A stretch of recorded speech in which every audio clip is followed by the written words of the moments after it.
John and Ken Show. John Cobell and Ken Champeau, KFI, AM 640. Some soothing music to help the gentle snowflakes out there who are so offended and disturbed by almost anything that happens in life. We are putting together a Snowflake Desk for reports and updates on the world of snowflakes. Generally, that brings us to a college campus. And sure enough, that's the case in both of these stories. Northern Arizona University is our first stop, where students are being asked to consider the P privilege. P as in P-E-E, as in urination. Now, if you want to know what that is, there's signs that say, do you have P privilege? The ability to know which bathroom to pick is a characteristic of P privilege. You see, basically, we're dealing with gender issues. If you know what sex you are, then you're privileged. And, of course, everyone who's privileged is bad. So you think about this. Let's just say there's a men's room and a woman's room like there is in most places still. But if you're somebody that's either changing gender or considering changing gender or considers yourself gender neutral, or you don't know what you are, you wouldn't have P privilege because you'd be a little bit confused about what to do in terms of which bathroom to select. And they have a list of rules now because everything with the social justice warriors is about controlling your behavior and controlling your thoughts. There's a sign of do's and don'ts at this school, which, by the way, is a public university, Northern Arizona, instructing students not to question a person who seems to be using the wrong bathroom. So if you're in the men's room and you see somebody come in that looks more like a female to you, you're not, don't even. So a woman who sees what looks like a guy in a restroom and it makes her uncomfortable is not allowed to say anything? But it might be a guy that identifies as a woman. And I understand that. I understand that. But if the woman's uncomfortable, does she not get a safe space? No. No, she does not get a safe space. No. Because she lives in a privileged world. Because she has the P privilege, right? I see. See, now you're getting used to this. No, I'm not getting used to this. They're referred to as gender variant people. It says here they're at high risk of verbal, sexual, and physical assault. Gender variant? Gender variant.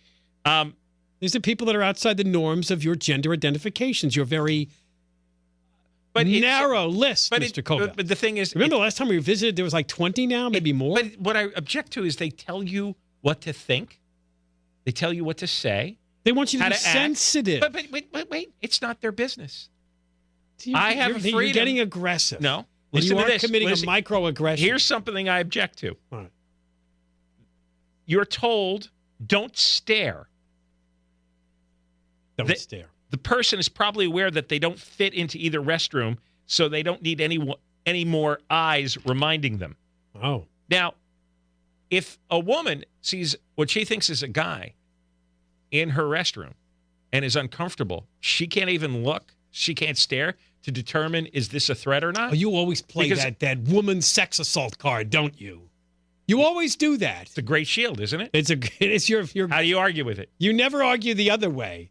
That there's the man in a man's bathroom and someone comes in looking like a woman. That's not. You don't need a safe That's because space. it's not threatening to a man. Right. But women are threatened by men in private female places. Of course they are. We hear constantly about the whole rape culture on campus, right? Private female places. So considering how the women are constantly warned that all men are on the verge of raping them, I would think seeing what looks to be a man inside what used to be a female restroom, you might have some understandable discomfort. Now, Snowflake story number 2 also comes from a university campus. Can I tell you one more thing? Oh, sure. I went to a restaurant in West Hollywood the other day. And I'd been there before. And they have changed their bathroom sign now. What's the sign for a woman? It's a circle with a cross that sticks out. And a man is a circle with an arrow. There's one down and one sideways. Yeah, one is an arrow and the other's a cross. On their bathrooms, they had a circle with 3 things pointing out. They had the arrow. It's for anybody. They had the cross. And then they had a third stick, like a spoke, with an arrow and a cross. So it was men, women, and It's a unisex. Everything else. It's a unisex bathroom? Yeah, but they didn't even put that. It just didn't say, restroom, right? Well, which I don't know why they don't just say restroom. But instead, they've got three symbols on this circle, and you're looking at this thing, and it's like, what this is totally out of hand. You don't feel like you have pee privileges Well, because you can't figure out. I don't know. And the thing is, they used to have the men's room up front and the women's room down the hall. And I went to the women's room because it was open. Of course, now it's this all-gender thing with this monstrous sign in the front. And I went in there, and I instantly knew it was a women's room because it was so clean and it smelled fresh. Yeah. And there was no urinal. And, even if you turn them to all-gender bathrooms, what used to be the women's room is still a much more pleasant experience. Yeah, that's going to be the problem with that. Unisex bathrooms, men are going to dirty them up. I can't believe they constructed this ridiculous symbol to account for men, women, and everything else. Now we take you to Harvard University for second of our Snowflake Desk reports.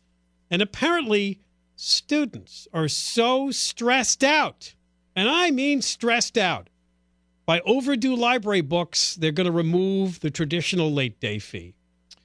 The Harvard administrator, Stephen Beardsley, who I guess is... what a perfect name. Yes, he's a Beardsley. A beard stroker. He's probably the vice provost in charge of delicate snowflake feelings. Provost. Whatever the hell a provost is. Eliminating standard overdue fines should help students focus on their scholarship rather than worrying about renewing library books every 28 days in order to avoid the fines. The threat of library fines was so crushing to Harvard students. You know how rich those kids are? Harvard students, it costs over $70,000 to go there. Like this editorial I'm reading. College is meant to be stressful because life is stressful. What better place is there than a college campus to learn important life lessons about how to handle stress and why it's important to take responsibility for your actions? What is it? The library fines were making them feel bad, and then they needed a safe space? There was stress because they're like, oh, God, now I'm 50 cents, but now it's $1. Now it's $1.50. Oh, my God, it's adding up every day I hold this book. I'll walk over to the library and renew it. Yeah, right. That's they just want to keep track to make sure they're not stolen. That's the only reason they do that. Because if it's stolen, then they got to spend money to buy another book. Or so you don't hog the book so somebody else can get a hold of it. Yeah, if somebody needs it for their work, you can't keep it for more than a month. Yeah, because you're being a pig.